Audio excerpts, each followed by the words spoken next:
My name's Kim Rodis. I just retired from being a professor at George Washington University in civil and environmental engineering.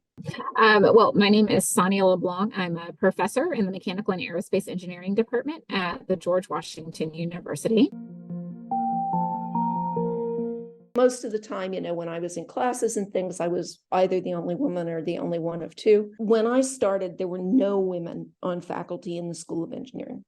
So I was the first woman that was ever tenured in the whole School of Engineering at KU. And believe me, I have all the arrow holes in my back to prove I was a pioneer. So it was pretty good until I got to be a full professor. And once I got to be a full professor, some of the older men got really vicious and really made it a toxic workplace because they were fine as long as I was a step below them. And indeed, many, many women of my generation at the University of Kansas in science and engineering, what they did was they never put themselves up for full prof. I don't know why. I'm not a very large person. I'm 5'3". But apparently many of the men found me intimidating. I've wanted to be an engineer since I was like 10 years old. That's kind of the first time I remember thinking, I want to be an engineer. I want to be a mechanical engineer. I think that was influenced by the fact that I have engineers in my family. In the circles that I have been in my career, like people just haven't been used to women being there. And so they might not realize that a comment might be inappropriate or that they might not even realize that they're really recognizing my gender and making decisions or treating me a certain way based on my gender. And so I if it's appropriate, I just try to point it out.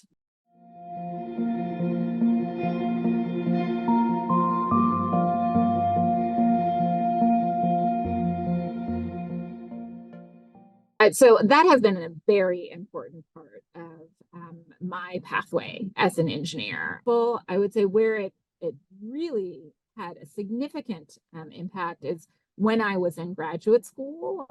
And I would say in that experience, I had other women who were in the program with me, also pursuing graduate degrees in engineering.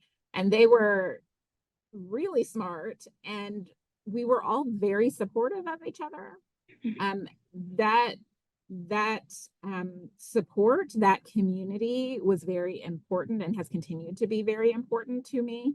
And so I would say that's been very influential in ensuring that I'm happy in my career and what I'm doing. Is I do find, yes, there aren't many of us yet. I hope that that's changing. I think it is changing. We're working hard to make a change. But those of us who are in engineering, I think we do form strong communities, and that has been very helpful for me. Yeah.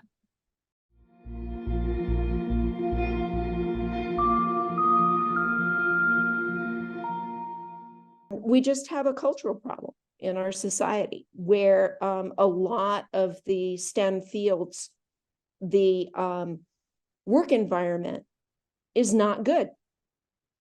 And it's not good for anybody. But more women leave than men.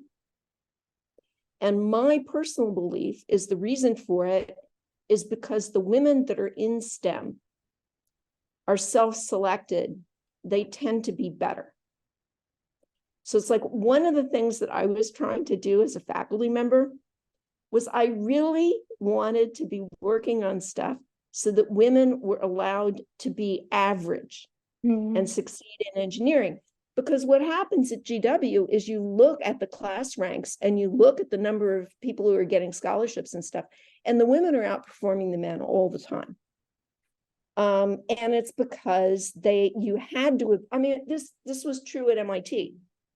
There was a big party that the women students had in 1988 when the undergraduate GPA for the women finally met the undergraduate GPA for the men from above. So for a long time, you had to be much, much, much better. You couldn't be average. There's certainly can be, and I think are, circumstances where people opt out because it feels like the field is not welcoming. That certainly happens. And I think that's, where your question is directed. But I do want to take a moment to offer thoughts about the various pathways that people take in their careers. So imagine these women who have pursued degrees in STEM are coming out with degrees in STEM. These are smart, talented, accomplished women, right? And when you come out with a degree in STEM, particularly in something like engineering, I tell my students this all the time, you're coming out with an amazing skill set that not just engineering positions require. There are a lot of career paths that that really benefit from the kinds of skills that you develop as an engineer. And so you can imagine we have these really fantastic women graduating with degrees in engineering, and the world is their oyster. They get to choose, right? And so, I don't think it's necessarily a sign that a woman has opted out of STEM if she has chosen a career pathway that leverages her training in STEM. Does that mean that we should ignore, workplace cultures that are maybe not supportive of women in STEM, or, having more diverse population in STEM? Like, that's not what I'm saying. We absolutely should address that. But I also think people with STEM training are equipped to do so much and have a lot of opportunity with their career. And I think that that's some of what we're seeing. I think that young women in the United States are really acculturated to be people pleasers, and they need to value themselves more. You need to figure out who you're doing this for and why you're doing what you're doing. The big thing for I give people for advice is try it. Don't be scared of it. Don't be scared to ask questions. Other people don't know everything. They may act like they do, but they don't. And really focus on, do I like the thing I'm doing, right? Do I like what I'm learning? Do I like what I'm doing? And if the answer to that is yes, then go for it. Because as you get farther along, you will find more people who are a part of your community who will be able to mentor you, but you have to persist. You do have to persist. If you persist, you will find the people. Also, you don't have to be perfect, not even close. You don't have to be a straight A student. You don't have, you don't have to be perfect. You just have to love it. And just be willing to persist. And if you persist, you will find the people there once you get there. I want to be an aerospace engineer because I want to design sustainably fueled aircraft to make this world a better place and to treat the planet right. I want to be a veterinary anesthesiologist because I want to have a stable job and I want to help animals. I want to be a doctor because I love problem solving and I want to help improve all kinds of people's health and quality of life. I want to be a data scientist because I love analyzing numbers and working with data. I want to become an astrophysicist so that I can solve some of the mysteries of the universe and empower and encourage other women to pursue careers in the sciences.